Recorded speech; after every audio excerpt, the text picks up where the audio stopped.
ಎಲ್ರಿಗೂ ನಮಸ್ತೆ.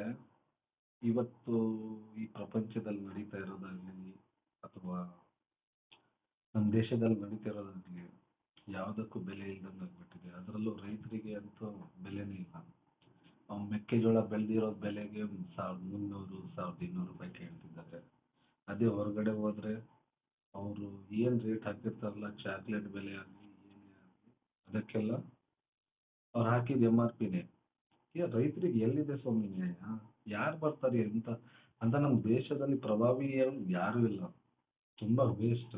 ಈ ತರ ಮಾಡಿದ್ರೆ ನಮ್ಮ ರೈತರು ಎಲ್ಲಿ ಬದುಕಬೇಕು? ಏನ್ ಮಾಡ್ಬೇಕು? ನೋಡಿ ಸ್ವಾಮಿ, ನಮಗೂ ಒಳ್ಳೆ ನ್ಯಾಯ ಕೊಡಿ. ರೈತರಿಗೆ ಸ್ವಲ್ಪ ಬದುಕಕ್ಕೆ ಅವಕಾಶ ಕೊಡಿ. ಮುಂದಿನ ದಿನ ಮತ್ತು ರೈತರಿಗೆ ನೀವು ಈ ತರ ಮಾಡಿದ್ರೆ ಯಾರು ರೈತರು ಅನ್ನೋದೇ ಯಾರು ಇರಲ್ಲ. ಅವಕಾಶ ಕೊಡಿ ರೈತರಿಗೆ, ಒಳ್ಳೆ ಅವಕಾಶ ಮಾಡಿಕೊಡಿ. ಇಷ್ಟೇ ಹೇಳಕ್ ಇಷ್ಟಪಡ್ತೀನಿ. ಜೈ ಶ್ರೀರಾಮ್.